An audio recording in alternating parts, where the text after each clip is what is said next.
So, interesting developments on Dynamite and a pretty interesting closing to the show on Rampage, which followed into Dynamite. So, kind of those storylines ended up tying together.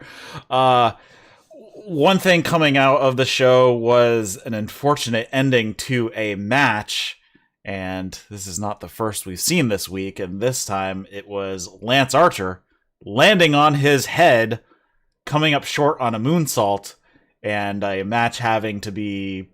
It wasn't called off, but they went straight to a cradle finish and then called it a day. But that was a little scary.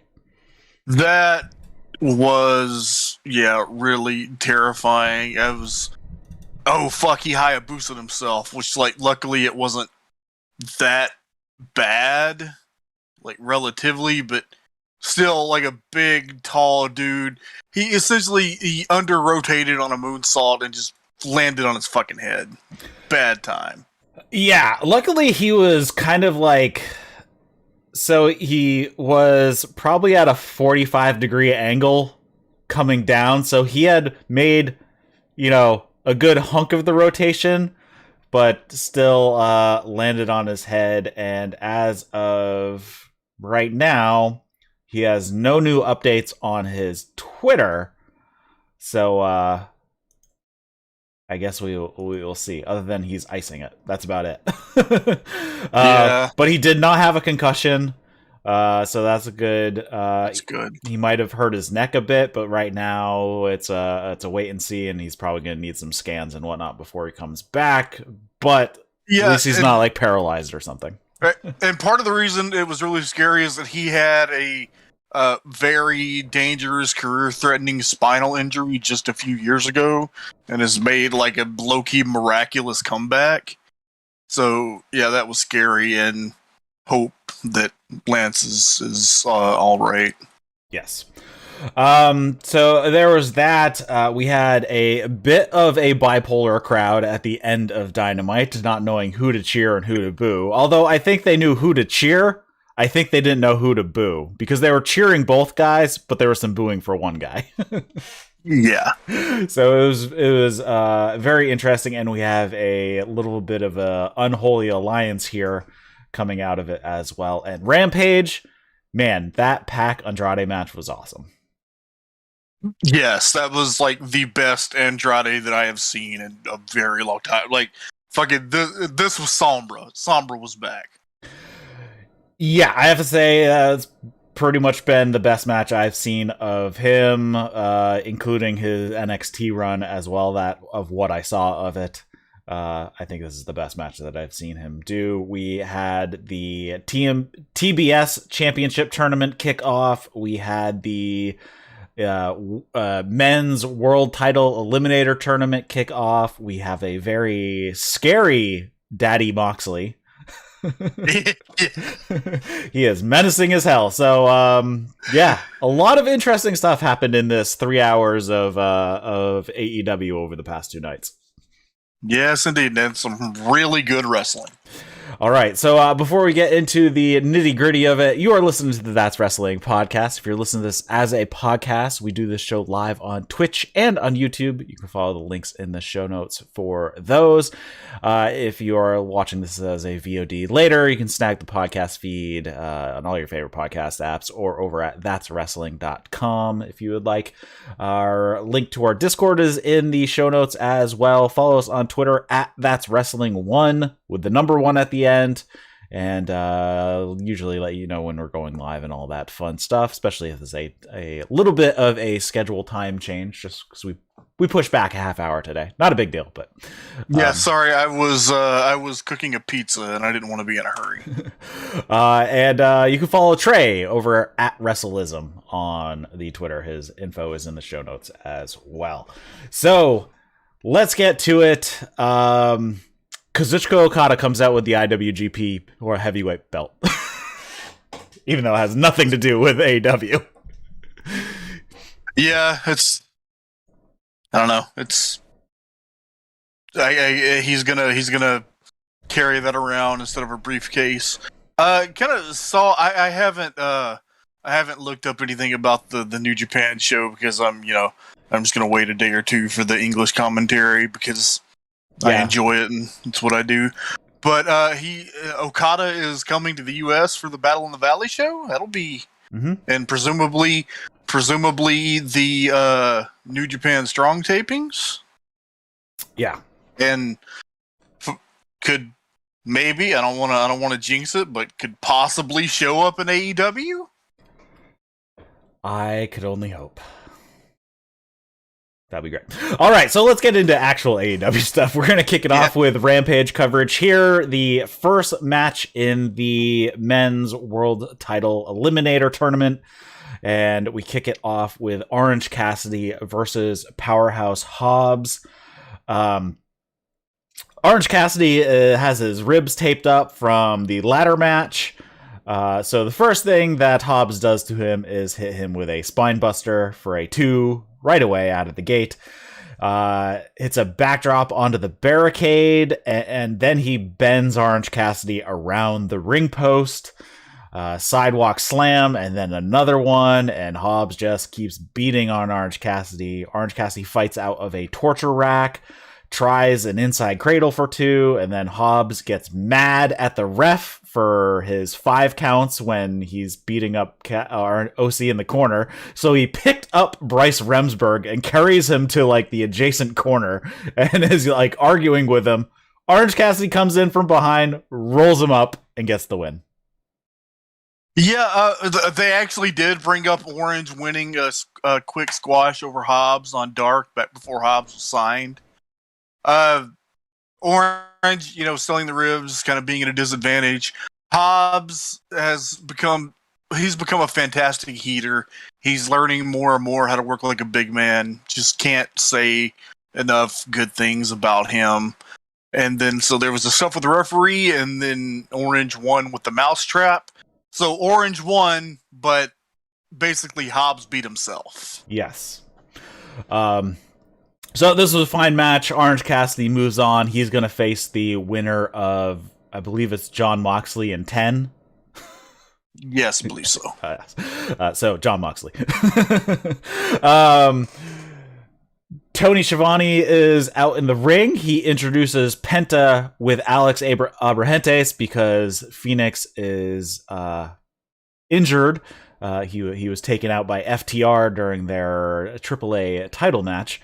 And before Penta can really say anything, there's La Super Rana masked guys in the front row. So the Super Frogs, who with the masks that FTR were under for that title match. So Penta goes over to them, pulls their masks off. It's just 2 schmoes. And then FTR attack Penta from behind. Tully runs down to join the party, and he punches out Alex as well, and they steal the AEW tag belts. Yeah, indeed. Kind of implied here and said explicitly on Dynamite, FTR and Lucha Bros for the AEW tag titles at Full Gear. Yes. That should be awesome. They had like the AAA tag on a match last week was like a pretty good match, but a pay-per-view match with time and everything, that should be fantastic. Yeah, the AAA title match was a little to be desired, just because it was the shenanigans of coming down in masks, which made no sense because they were pulled off within like a minute and a half, so who really cared? But I guess it works into the story that they're telling here. But that match was not that good. And we know FTR and Lucha Bros, they could have a 5-star classic, no problem. So hopefully we'll see that at Full Gear for the AEW Championship. Yeah, hope so. Next up, we had Anna Jay versus Brit Baker. This was just a grudge match, non-title match. I thought this was a pretty decent match. Obviously, both of these ladies are still pretty green. Britt has really come along, though, in the 2 years since AEW started. Anna Jay, obviously, pretty green. She's only been in for, about a year and a half she's been wrestling total. So, but it was pretty decent. They exchanged some strikes. They both reversed out of each other's submissions right away. Anna hits a kick to the face and a few forearms, and she hits a hook kick and a flatliner. But Britt escapes a reverse triangle choke, and Britt pulls the hair, hits a flatliner into the turnbuckle. They go to commercial, which was not picture-in-picture, so I have no idea what happened. When they came back from commercial, Britt hits a forearm, a sling blade, and a neck breaker for 2. Rebel gives Britt the glove, but Anna eats a few forearms, and she ends up hitting a DDT and a low kick for 2. Anna tries the Queen Slayer. Britt gets to the ropes. They both try crucifix pins on each other. Anna gets on the Queen Slayer. Jamie Hayter jumps up onto the apron, and Britt tries a roll-up. Anna hits a kick to the face, knocks Jamie to the floor, puts the Queen Slayer back on, but Britt pushes her way into the corner, or pushes her way out of the corner and gets to the ropes. Britt hits a strike, puts on the lockjaw, and gets the win. Like I said, this was a decent match. Anna seemed to be going through the motions a little bit here and there and looked bored at times. I think she just needs to keep the intensity through the match and move with a little more purpose, and just assume that the other person's going to get out of the way if they're going to be ducking something. Just throw it, and it's up to the other person to move. So just don't slow motion it. And then after the match, Britt puts on the lockjaw. Ty Conti runs out to save her friend. So yeah. Yeah, the world really needs to, open back up, because, like, a lot of these more inexperienced AEW women would really, really benefit from, a couple of Japan tours. Yes. Like the hookup, they have the connection through Emi Sakura, and yeah, there's just, they had, so their plan initially was to sort of start with, a women's division with like a core built around the veteran Japanese women, and then the pandemic happened, and so they've found a lot of talented but like less experienced women with a lot of potential, like a lot of the women I think would be really good with just like some time and training. So one hopes that that will be the direction. I have, whereas I initially didn't have a lot, I now have high hopes for the AEW women's division, and I thought this match was quite good for what it was. Mm-hmm. Yeah. I mean, there's just tightening up stuff, just because they're both a little green, but this was not nearly as bad as the what match was it that we talked about last time? There was a women's match that just fell apart. It was Penelope versus somebody. Yeah, I don't remember. But yeah, I have high hopes. Obviously, they have some really experienced talent and trainers there. I mean, QT, Dustin alone are great trainers, and then of course now you have Serena Deeb there full time, and she's been a trainer for years as well, and she's a really good wrestler. So, and you have Emi Sakura, who has trained a lot of phenomenal women wrestlers. Yes. Including the former champion Hikaru Shida. So, and the former champion Riho. Yes, and Riho was on Dark. Did record something for Dark this coming week. So Riho is still around. I just have not seen her. Well, you don't. And I don't know why. Have their reasons. I don't know why she wasn't in the TBS tournament. Wouldn't it make sense to put Riho in the TBS tournament somewhere? I mean, geez. I mean, we don't know. Maybe she was ill. Maybe she was nursing an injury when they laid all that stuff out. Who knows? Next up, we have a split screen. Tony's doing the split screen tonight. No, Mark Henry. Mark Henry on the show at all. Pac and Andrade, and basically says, Pac says, no interference. Everyone's barred from ringside. Andrade says, I beat you. I'll do it again. And I have friends all around the world. And Pac says, it's irrelevant what you have to say. This should have been settled weeks ago. I had you beat until your shady assistant and shady manager got involved, and I'm going to get revenge for the Death Triangle. Yes, indeed. And then we had Pac versus Andrade, which was amazing. Such a good match right away. Quick kicks and a snap German suplex from Pac. Pac dives onto Andrade on the outside. Andrade knocks Pac off the top, and then Pac misses a double knee in the corner. More kicks from Pac, and it's a knee drop to the face, works a headlock for a bit. Andrade fights out. So Pac was in the corner, and he slipped out to the outside as Andrade was coming in with a running boot, and he clipped him with the boot. I am not sure if that was on purpose or not.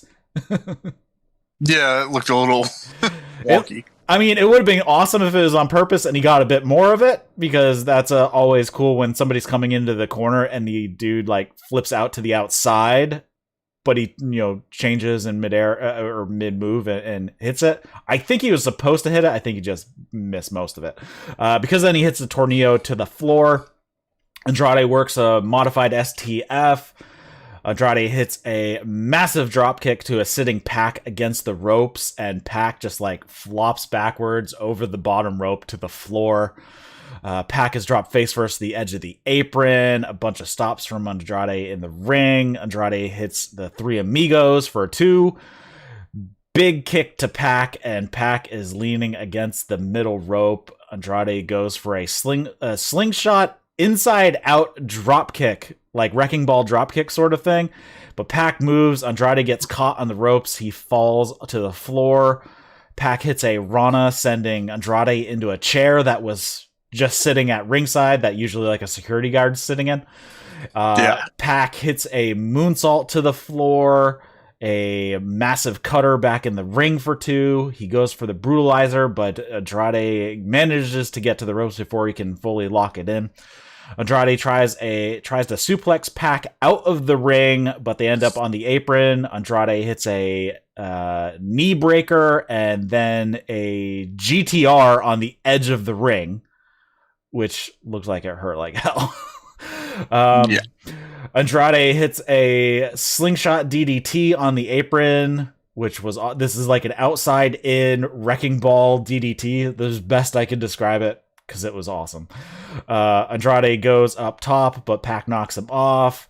Pac hits a top rope super brainbuster. Yes, oh my god. I thought he killed Andrade. I thought that was going to be the finish. He only gets a 2 count. They exchange a bunch of slaps. Pac hits a super kick, hits a poison Rana. Andrade hits a back elbow and a few pin attempts. Then Pac cradles Andrade for the win.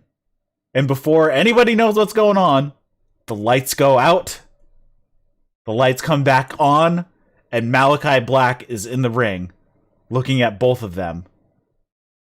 And then spits mist in the face of Pac and grabs a chair, gets in the ring. But Arn Anderson walks down to the ring towards them. And Cody runs in from the other side, attacks Andrade, and Black bails before getting hit with the chair by Cody. So interesting alliance here with Black and Andrade. Well, clearly Malakai Black wants his revenge for losing to Pac at the inaugural WWE United Kingdom Championship tournament. Long-term storytelling, damn it. Yep. Now, this match ruled. They brought the hate. The hate was palpable. Even, Andrade early on, he does this fucking incredible tornado to the floor, but, he did it with such hatred. I love how he does that tornado too, because he does the over the top, looking like he's going to do a crossbody because he has his arms out. But then, like, after he's already cleared, he hasn't even started the twist yet. After he's already cleared the top rope and he is now over the floor, he just pulls his arms in, does the twist, and it's insane. I love how he does it. He's like one of the only guys that can do a flippy dive and look like he's trying to kill you with it. Yeah. This match fucking ruled. I like that he tried 2 different of those inside-out slingshot moves, missing one of them being that wrecking ball dropkick, and then, you know, he just like flops over backwards, and then he does the inside-out slingshot wrecking ball DDT. I don't think I've ever seen that DDT done like that before. No, that was bananas. That was pretty awesome. Then, like, God, this what you mentioned it like the you just called it, but this was a Hurricane Rana suicide off the apron that like sent Andrade careening into the chair in like the corner of the barricade. It was such a cool spot, and then Pac followed it up with an Urahara moonsault, and then they get back in the ring and do all this crazy shit. There's that like. I wrote here, everything they did here, even if it was pretty, looked brutal. Yeah, that GTR on the edge of the apron. Yes, that was nasty. And then the top rope brainbuster was incredible, and I couldn't believe Andrade kicked out.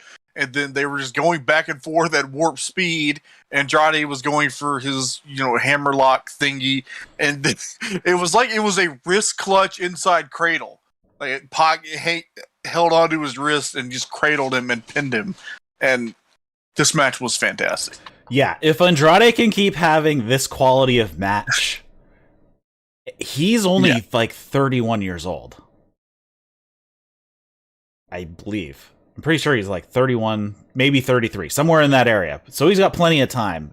I would not be surprised if we see Andrade as the world champion in AEW at some point, if he's around long enough. Yeah, I agree.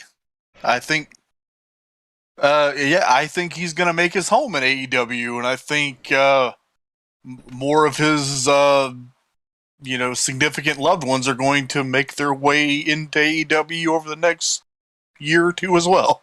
Yeah, he turns 32 next week.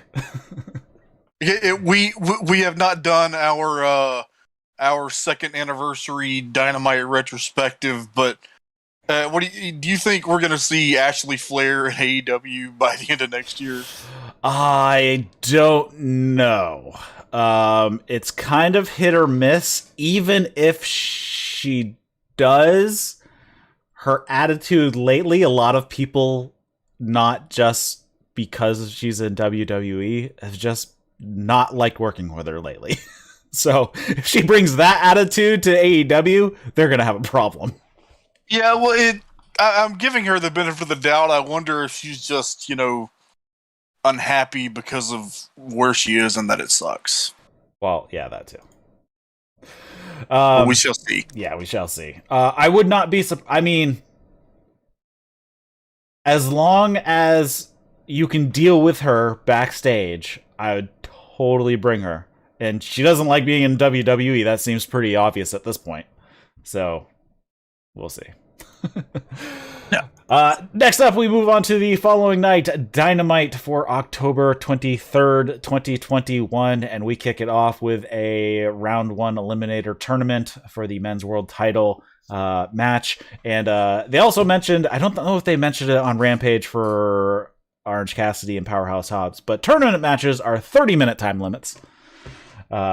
So we kick it off here with Bryan Danielson versus Dustin Rhodes. This match was excellent, even though it looked like Dustin Rhodes was 2 feet taller than Bryan. This match ruled. I love watching Bryan Danielson wrestle. He's like Zack Sabre Jr., just a guy who can wrestle anybody and make it credible and interesting. And every time I had that thought, it just makes me more desperate to see Bryan Danielson wrestle Zack Sabre Jr. Yeah, so they're legit 8 inches difference in height as far as their build height. So I'm guessing Bryan might be built a little taller than he actually is. What? Dustin's a pretty tall dude. Yeah, Dustin's 6'6". So yeah. But you know, coming from like WWE where everybody is like 6'6", you never thought that he was so damn tall. Just like when you see Billy Gunn in there and you realize, oh wait a minute, he's 6'4" and towers over everybody in AEW. Yeah, Billy Gunn is just always like a guy who was like, he doesn't look that big on TV, and then he is fucking gigantic. Right. Especially when I think the first time I saw him in recent years was at Wrestle Kingdom, I don't know, 11? Something like that. Yeah, whichever one that was. Yeah. I'm like, holy crap, he's still wrestling? I didn't realize he was still wrestling. But anyways, so Bryan Danielson and Dustin Rhodes, they exchange some arm drags. Bryan works a reverse figure 4. Bryan low bridges Dustin to the outside, hits a tope. Dustin hits a cannonball off the apron to the floor. We get some kicks from Bryan. The size difference is crazy. Bryan works some submissions, works an arm slicer for a moment, stomps on the elbow. They show Tony Nese sitting in the front row. Oh man, don't tease me with the thought of Bryan Danielson and Tony Nese in a real wrestling promotion. Holy shit, that sounds awesome. Right? Dustin hits a superplex, hits a power slam, and then he hits an elevated reverse DDT for 2. A bunch of punches from Dustin. Bryan hits a drop kick in the corner, and then a mix of chops and kicks. Bryan is pushed out off so he's up on the top turnbuckle. He gets pushed parallel to the rope, so he's now slid down the rope, and he is now like 6 feet away from the corner, sitting on the top rope. Dustin comes out of the corner with a flying clothesline, knocking him off the top rope. I thought that was a great little spot. Dustin fights to get on the label lock, but Dustin gets to the ropes. Some mid kicks from Bryan just fires up Dustin, but Bryan tries a backslide and hits an enziguri. We get some stomps to the face. Dustin avoids the Busaiku knee, and he hits a spike pile driver for a 2 count. Bryan puts on a flying guillotine and chokes out Dustin for the win. And Bryan, being the nice guy that he is, checked on Dustin after the match as well. Yeah, this was so good, so smooth. Like, Dustin can still go, but he was in there with Bryan Danielson, so like all of his shit looked so good because Bryan Danielson is amazing. Bryan controlled for a while with his wrestling, and then Dustin got a good strong comeback. And then Danielson kicked out of a pinfall attempt and grabbed Dustin's arm and went for the label lock. And Dustin fought it, and it was so cool. I love this shit. I love like wrestling that looks like a struggle. Yeah. And then so for that struggle, Dustin was doing the right thing. He was forcing his head down onto the mat so Bryan couldn't get his arms under his neck. I mean, that's exactly what you're going to try to do to prevent a neck crank like that. So that makes sense that he would just push his head into the mat and start crawling towards the ropes. Yeah, this was great shit. Go watch it. Yeah. Next up, we had the Bucks, Kenny and Cole. They're backstage, and Kenny says, "Hey, Hangman, so next week it's your boys, the Dark Order versus the Elite, and we're excited. It's the Halloween episode, and but teaming with you for a year felt like Halloween. While I was always the best bout machine, I was always the cleaner, I was always championship material. You were cosplaying as a cowboy. And, well, I know who you really are behind that hat. I know your insecurities. I know you can't sleep at night because you're afraid of failure. And before the one-on-one match with me, you're burning through -1's diaper supply, which was kind of a... I'm not sure if that landed or not, but I found it amusing. And he said if people knew you like I know you, they wouldn't be counting cowboy shit. They'd be calling you what you are, coward shit. And then the Bucks are like, that was a good one. That was good. He's like, oh yeah, Cole told me that. Cole told me to say that. Yeah. So, good little segment, and Elite versus Dark Order next week. Yep. Which is in like 4 days because yes, we're going back to Wednesdays. Finally. Yes. Next up, we had FTR and Tully. He says Dax says right now the AEW champions are in a position to make more money than us, and that doesn't sit well with us. Or make more money than FTR, that doesn't sit well with us. We came to AEW to build our legacy. We're proud to be the AAA Tag Champions, but there's another belt. There's one other championship we need to complete the transformation to the greatest tag team of all time, and that's the AEW Championship. Last year, we lost the AEW tag titles, and we've had to watch for the past year as a bunch of children cosplay as AEW champions. So we have 2 cosplay references in 2 back-to-back promos. They probably should have spaced those out, but I'm not sure if... I'm guessing these are both pre-tapes, so they could have moved them around a little bit. Anyway, so same insult.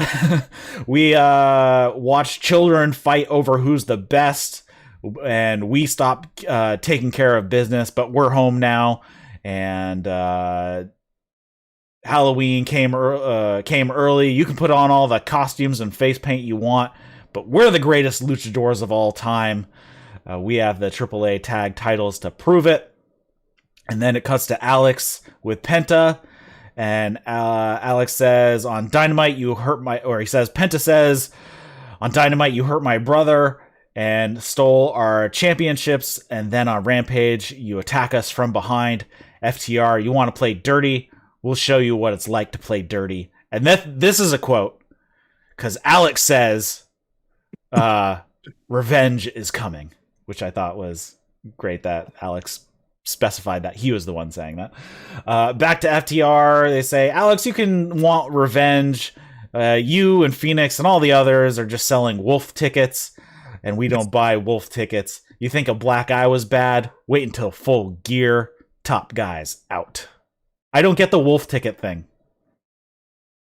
I don't exactly either. I think it's in the same sort of family as the idea of crying wolf, but yeah, I don't know the... All right, here it is. The expression of wolf ticket refers to empty boasting or threatening behavior that isn't followed by action. So yeah, it is kind of the same family as crying wolf. Yep.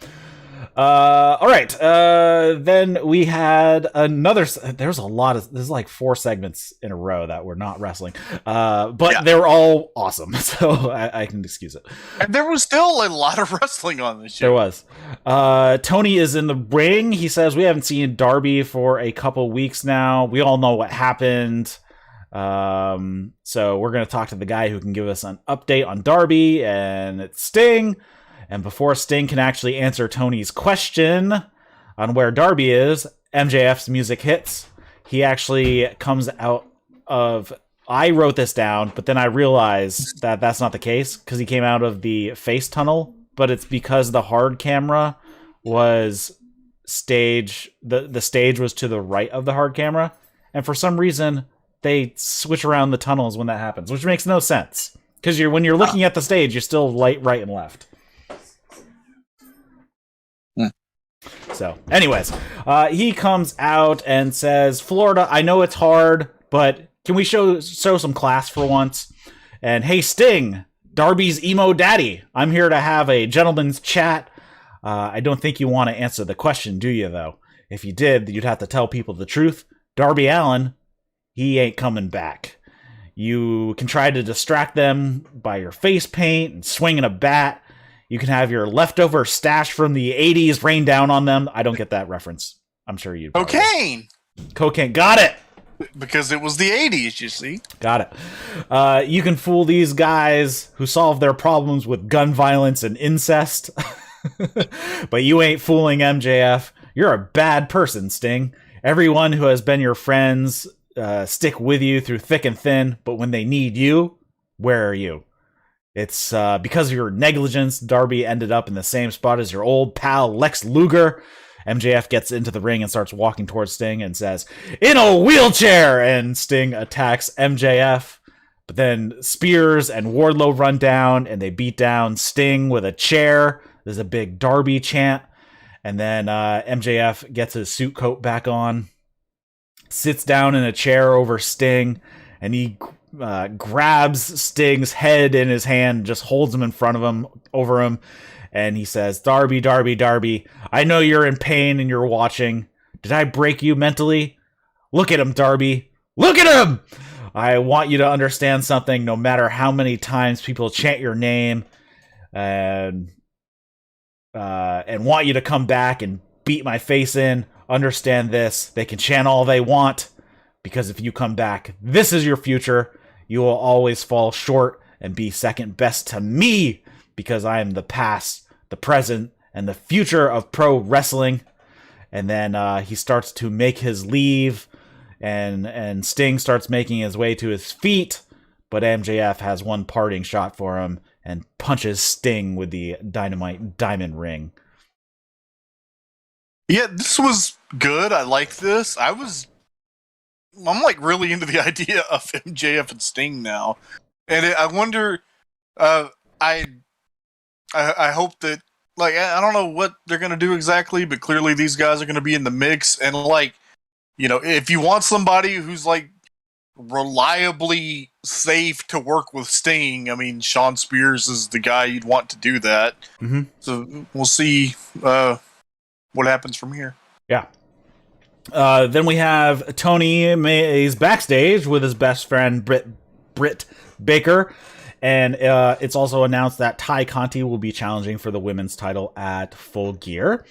And Britt says, "Ty, I haven't given you the welcome you deserve since you came to AEW. Since you've tried to keep your best to keep your nose out of everybody else's business, but I'm here, and all I've seen you do since coming to AEW is show everyone your ass. Meanwhile, I'm showing everyone why I'm the most talked about name in all of women's wrestling. And if you would have just worked your way to the top, Full Gear would have been a hell of a match. But you laid your hands on what's mine, and now I'm going to have to beat that ass that you love showing off all the time. Sincerely, Dr. Brit Baker." I have no idea what Brit is talking about, because she has the same cut of booty shorts and for her ring gear. She's just jealous because Ty does have an ass worth showing off. Well, yeah, but sorry, I don't mean to be problematic, but I mean, she's all over Twitter in bikini shots all the time, and I have no problem with that because Ty is gorgeous. But it's funny because they have the same cut shorts bottoms when they wrestle, so I'm not sure what she's talking about. Ty tweeted a picture of their action figure renders and said that Brit's just jealous that even in action figure form I have a better ass than her, or something to that effect. No, that's funny. Yeah. And there's something else she said in here that is total heelish. She said you should have worked your way to the top. It's like, that's what Ty Conti's been doing. She wasn't handed this match. I mean, she's been ranked number 1. I mean, her only like singles loss was to Hikaru Shida for the title before Britt took the title. Yeah. So very very hypocritical, I guess, or just speaking untruths from Britt Baker, which is exactly what a heel needs to do. Indeed. Next up, we had Penelope Ford versus Ruby Soho. This match was rough in spots. Again, I mean, Penelope Ford is like the common denominator against the two matches 2 weeks in a row, but she's usually pretty good. So I don't know what's been up with her lately. Yeah. Ford throws her jacket in Ruby's... this is for the TBS Championship Tournament. First round here. Ford throws her jacket in Ruby's face and attacks while she's blinded by it. Gets some stomps in the corner from hits a handspring spear, which I thought was pretty awesome. That was actually a pretty cool move. She misses a running boot in the corner. Ruby hits a forearm to the back of the head and then a kick to the gut for 2. They fight out on the apron. Bunny comes down and distracts. Ford kicks Ruby in the head. And I think she was supposed to be closer to be pushed into the ring post. They had mentioned it, but she came up way short of the ring post, but it doesn't matter. Ford chokes her in the ropes, hits a kick to the gut, drop kick to the lower back. Ruby falls out of the ring, and Bunny gets some free shots in as Penelope is distracting the ref. I think somebody on commentary said she's pretty good at that, at distracting refs. At least the male refs. Ford goes right after the ribs when Ruby gets back into the ring. Ruby catches Penelope coming in with the head scissors and then the pull into the corner, but they kind of botched that spot as Penelope didn't wait for Ruby to start pulling. She hits a Saito suplex. She threw a knee strike. It was sold as it landed, but it missed by a mile. Sliding lariat to the back of the head for 2. Penelope then hits a cutter for 2. This was a bit rough because you could see it coming a mile away, and Ruby set up for it way too early. But, yeah, it's okay. Roll up attempt from Ruby for 2. Back heel kick by Ford, and then a double knee drop gut buster for 2. Bunny tries to get the brass knuckles to Ford, but they fall onto the apron, so the ref kicks them away, and Ford goes chasing after them, and the ref kicks him again, and Ruby comes in from behind, rolls her up, and gets the win. And obviously they are incensed, so Ford and Bunny get in the ring. They square off with Ruby before they can attack. Red Velvet runs out, and Bunny and Ford make their leave. They don't want anything to do with the two of them. Yeah, this was kind of a mess. A little bit. Did you mention the TBS Championship Tournament brackets? I actually like this. They have it's I didn't count, but essentially there are, I think, there are 12 women.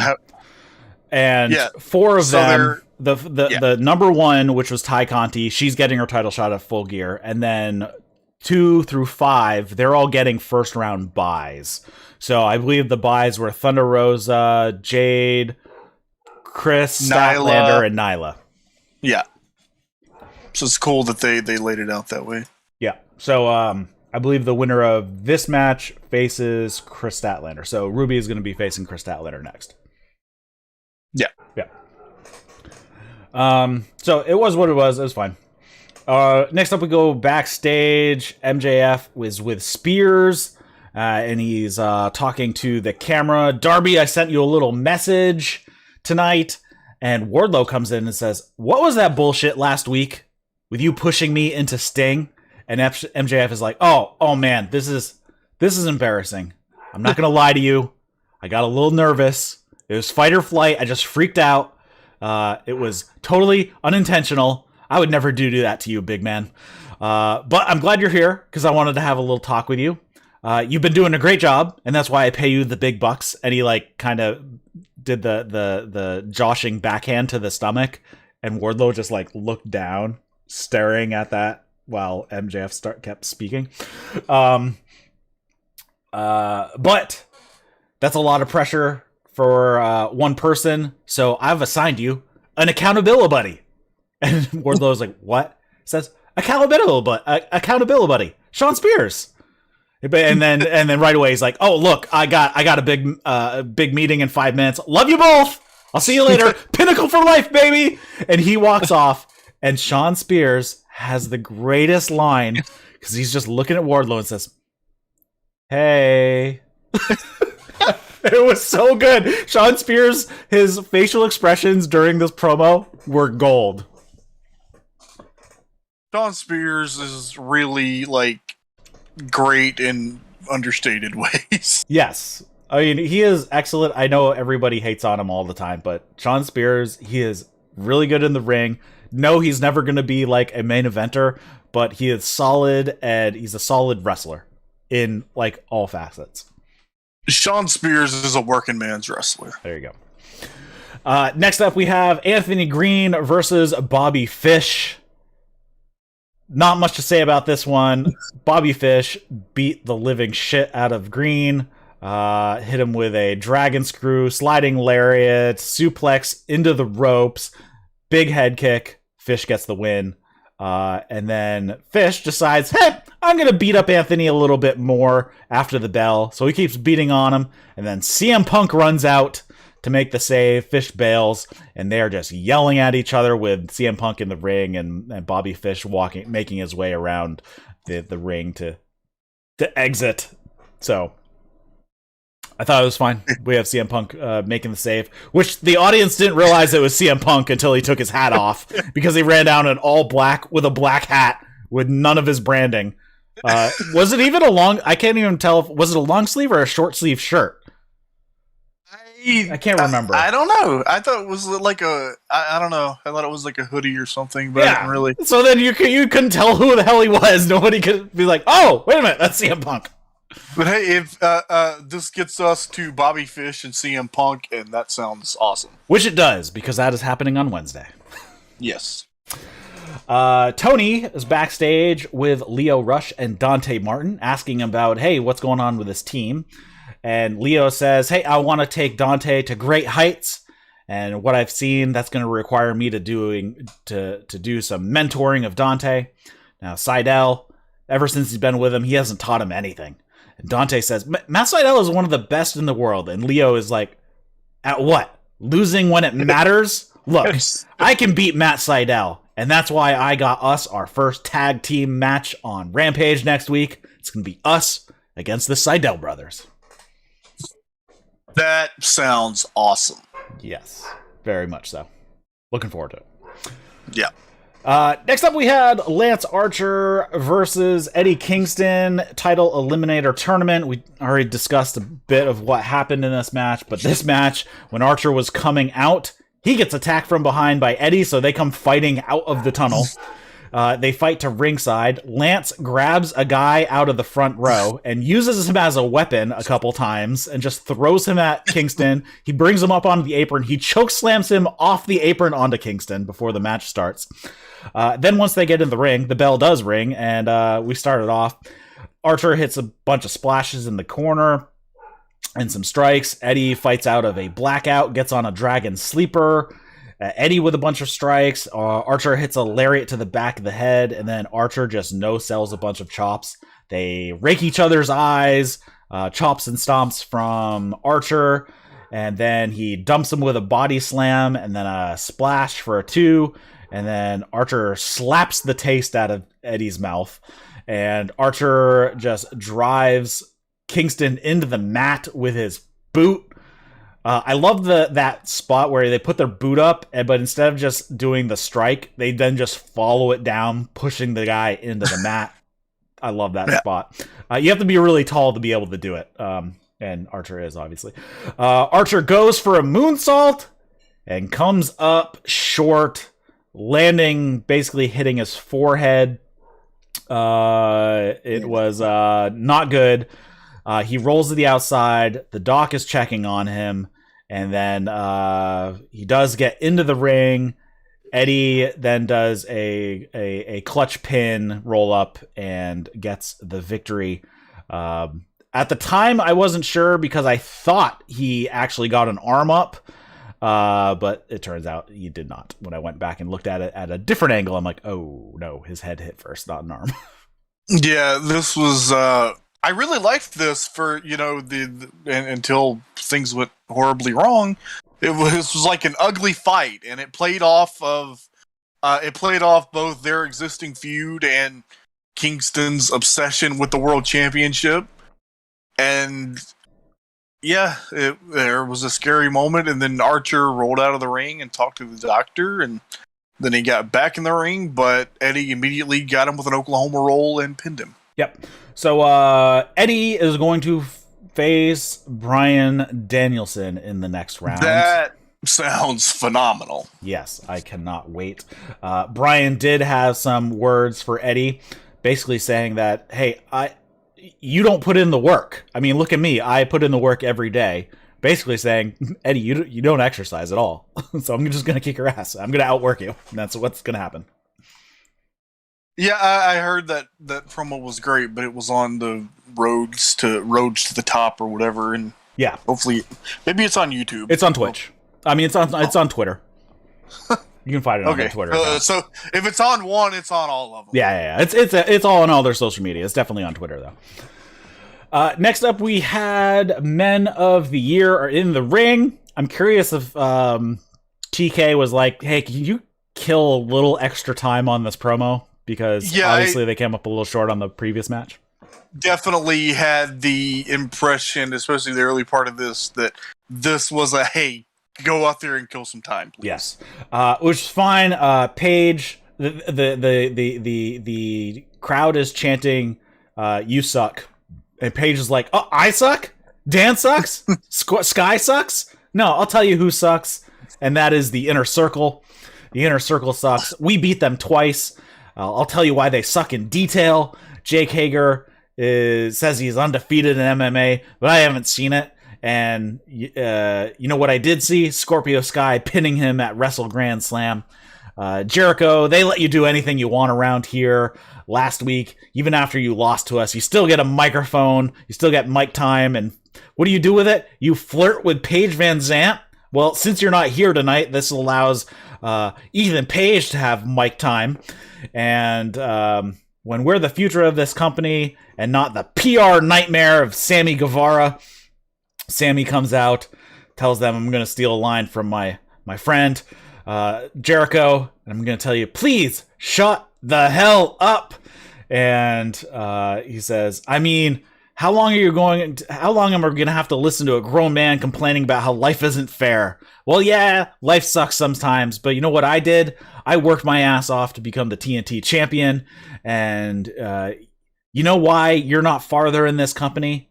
It's because you call yourself all ego. And because, you know why you do that? Because nobody gives a shit about what you've done except you." And as always, Dan, why don't you just... Dan, why don't you just give me your stipulations, you fat-faced dipshit? And then the crowd starts chanting fat-faced dipshit at him. And Dan basically goes on to say, you know, "Sammy, I'm kind of respecting you here. You come out here, you're killing on the mic, you're putting those rumors to bed in the back that you're just not good with the stick." Gives a few other insults about the amount of gel that he's put in his hair over the years, and then says, "Fine, you want your 5-on-5 at Full Gear? Well, we'll give it to you if you put your TNT title on the line against Ethan Page on Wednesday on Dynamite in Boston. But if you lose, not only do you lose the title, you have to leave the Inner Circle forever." And Sammy just recites back what the stip is. He says, "I accept, but if I win, I get to choose the 3 members from American Top Team that will kick their asses at Full Gear." And Sky says, "Yeah, well, how about you accept this ass whooping we're going to put on you right now?" And they start going up the ramp and attack Sammy, but then Santana, Ortiz, and Hager come out. Men of the Year and Dan have to run off through the crowd. So none of the Inner Circle guys went on the cruise. Except Jericho. Yeah. Interesting. Yeah. No, this feud continues. Finally, something I'm interested in. Sammy Guevara and Ethan Page. That sounds awesome. Next up, we have Daddy John Moxley.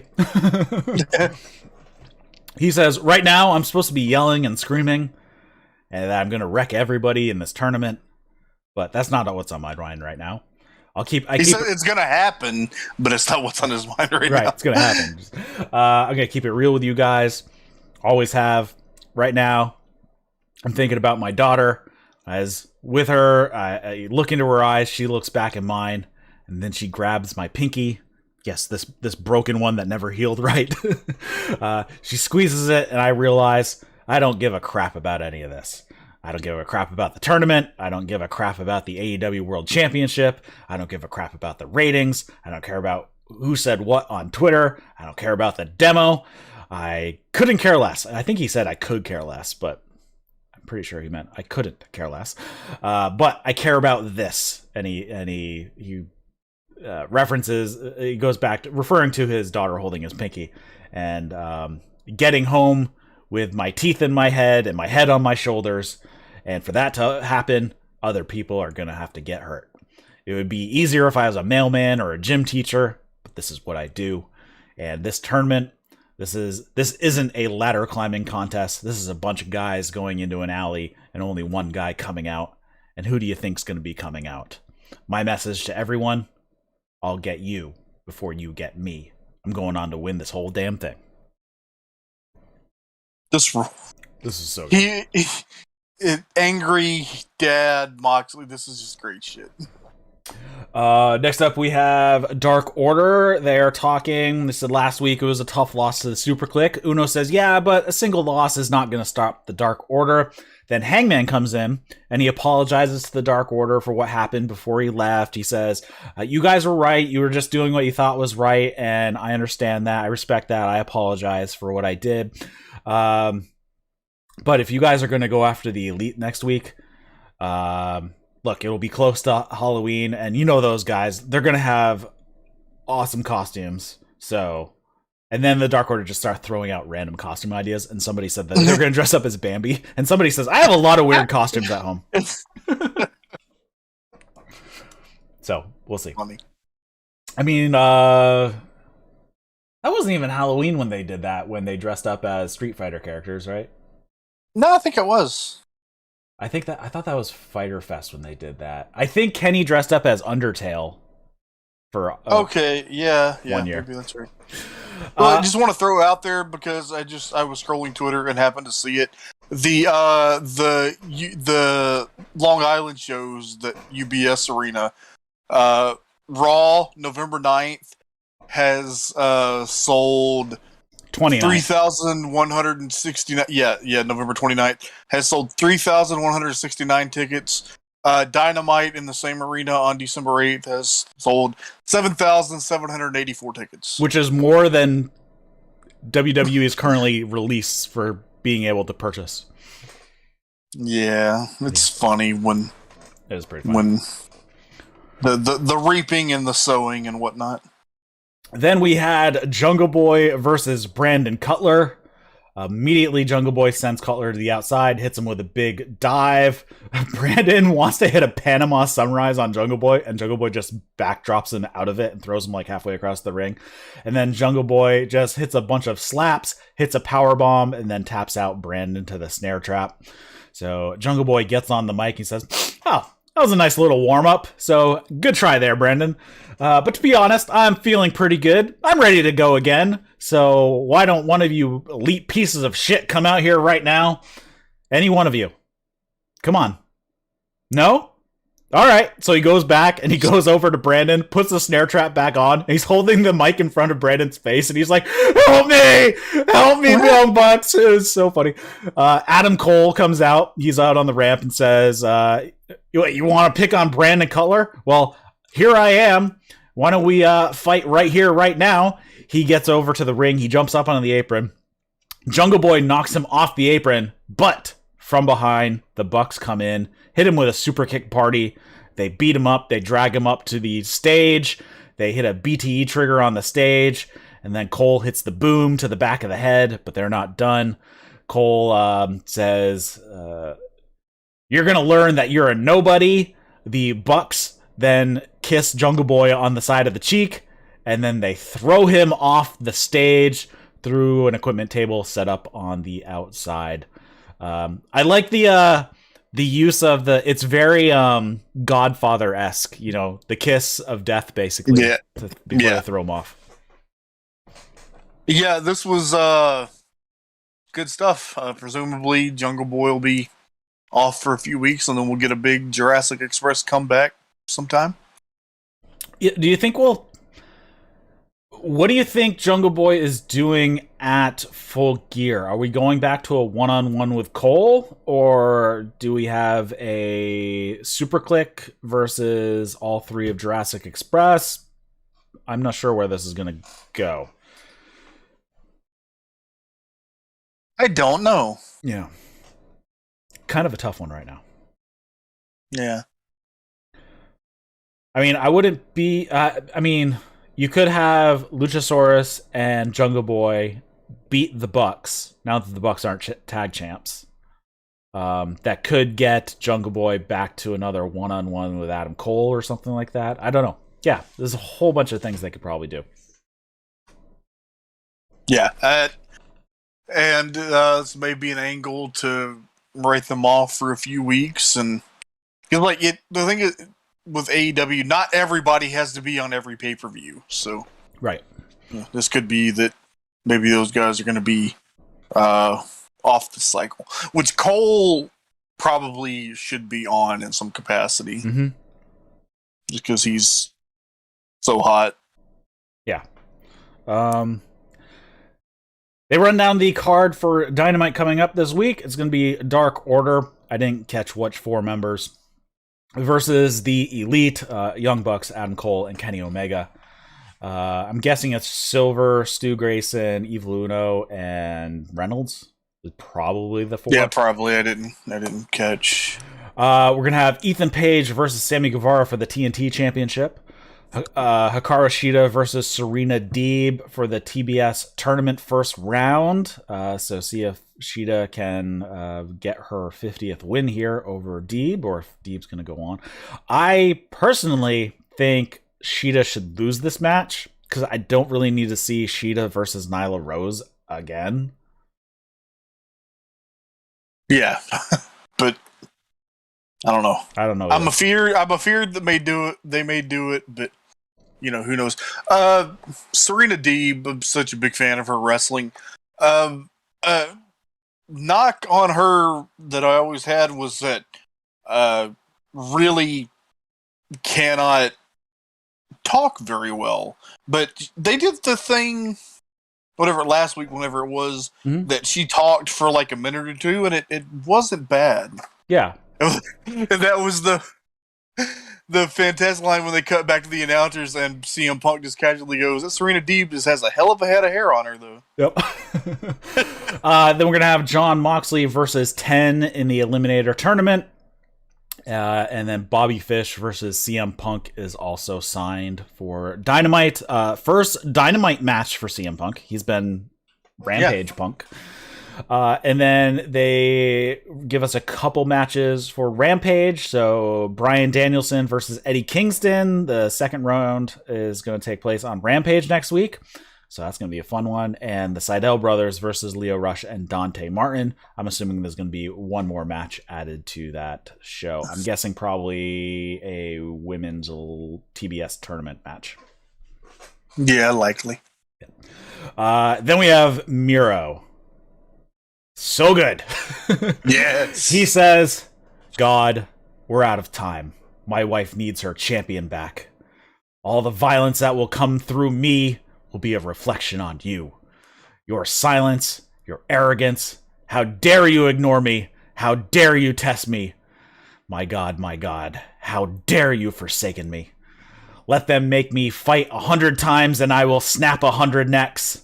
God's forsaken champion will become God's favorite again, but not because you want it, but because I will leave you no choice. My walk home starts now, and a pile of bones will follow me home to her. I will hold her with blood on my hands and horror in my eyes, and that's on you." Yeah, I wonder where this goes. Me too. Actually, just keep doing this. This is fine. He could do this for like the next 3 months and not even wrestle as long as he keeps cutting these type of promos. Yeah, assuming that Hangman is winning the title, and of course his first defense is going to be against the winner of the tournament. But after that, Miro as a challenger for Hangman sounds phenomenal. Mm-hmm. Yeah, that's another thing. I don't know why Miro's not in the tournament, because that would make sense to put him because I don't know, presumably the argument is that he would have to lose, and then I'm thinking, why didn't he just win? Right, yeah. Then we have Malakai Black versus Cody Rhodes. Funny enough, they lit the wrong corner for Black's entrance, which actually looked pretty menacing while he was in silhouette. They should do that all the time. They should just lit the whole back rope instead of just that corner, so he's just backlit, because that looked awesome. Yeah. So Cody comes out to a rain of boos. Loud Cody sucks chant to start it off. We get some grappling and some chain wrestling. Get a big mid kick from Black and into a knee bar attempt. Some stomps to the face. And then a tiny little positive Cody chant. But louder cheers when Black gets offense. Cody power slam for 2. Black grabs a chair from under the ring. Brock Anderson and Lee Johnson come out to ringside. And while Malakai is in the ring with the chair, Brock gets in and takes it away from him. Get a figure 4 from Cody. Black gets to the ropes. Running boot from Black. A leg sweep. PK for 2. The crowd is all over the place. But any boos seem to always be directed at Cody. There doesn't seem to be boos that's sent towards Black. Black sets up a table on the outside. They fight on the apron. Cody hits a crossroads off the apron through the table. And Black comes up bleeding. Cody's pushed into the ring post. Cody comes up bleeding. Arn is now in the ring, like walking around like with the other guys on the outside. The crowd is chanting, "Get the Glock." Yes.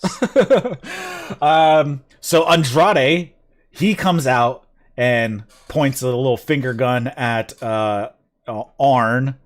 Jose runs in from the other side, but Arn gives him a spine buster.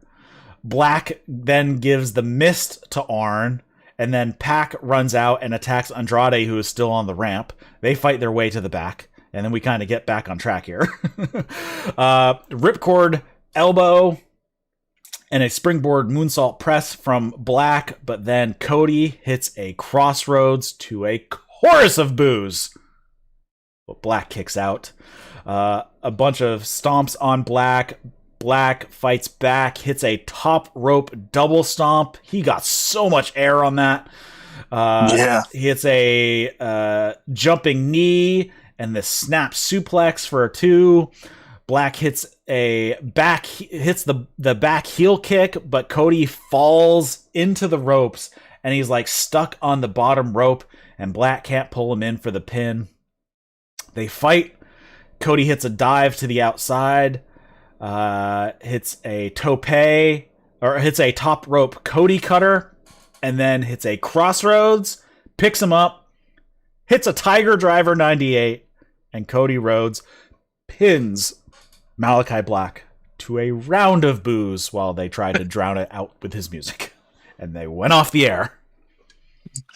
It was like a point where I was thinking that the match was really overbooked, but like, I don't know, they kind of did the stuff and then got everybody out of there and then finished as a straight match. So, you know, crowd notwithstanding, overall, I thought this was pretty awesome. Yeah, it was overbooked in the middle there, but I'm glad that the overbooking didn't come into play to the finish. I think that's the biggest thing when it comes to overbooking stuff, if it includes the finish. Yeah. Obviously, it was overbooked. I think Andrade was late on his cue because they were just hanging around at ringside forever after the table spot. So yeah, and then they had a rush at the end there to get off the air because they're right up against the end. Yeah. So a little bit of a mistiming there, but overall, I thought it was a fun match. I did not expect Cody to win. I thought Malakai was still going to win this match, and that would then push Cody over the edge to turn heel. Now I am completely confused on where they're trying to go, but they are going to start swimming upstream if they keep Cody babyface much longer.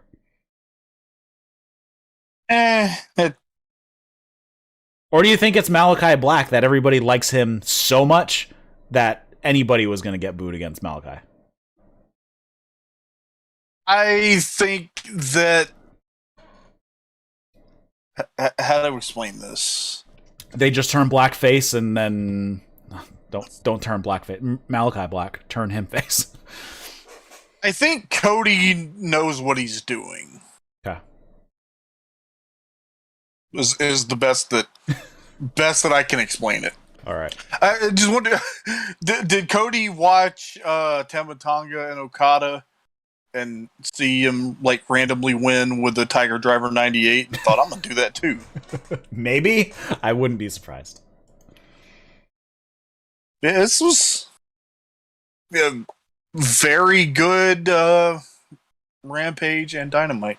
Yeah, I liked it. Super easy watch. I watched both of them live. I rarely actually watch stuff live. I rarely watch Rampage live.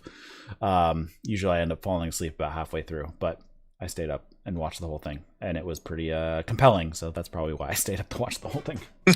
Yeah. Yeah. Other than that, a whole bunch of stuff going on with AEW. Obviously, we have Dynamite back on Wednesday, finally, but it's going to go up against Game 4 of the World Series, so that's going to be a little rough. And possible, if it goes to 7 games, it'll go up against Game 7 as well the following week.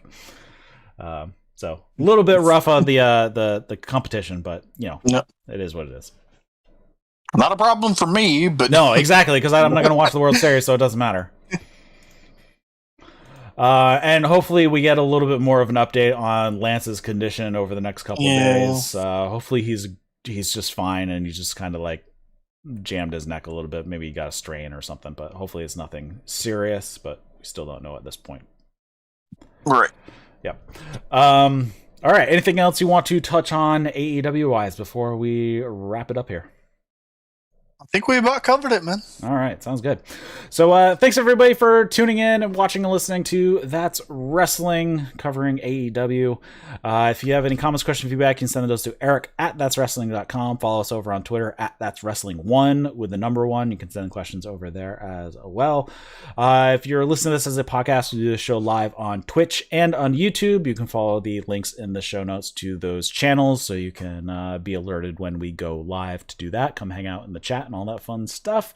Link to our Discord is in the show notes as well, and then you can find Trae on the Twitter @WrestleIsm. So for Trae, my name's Eric. You've been watching and listening to That's Wrestling. See you later, guys. Bye.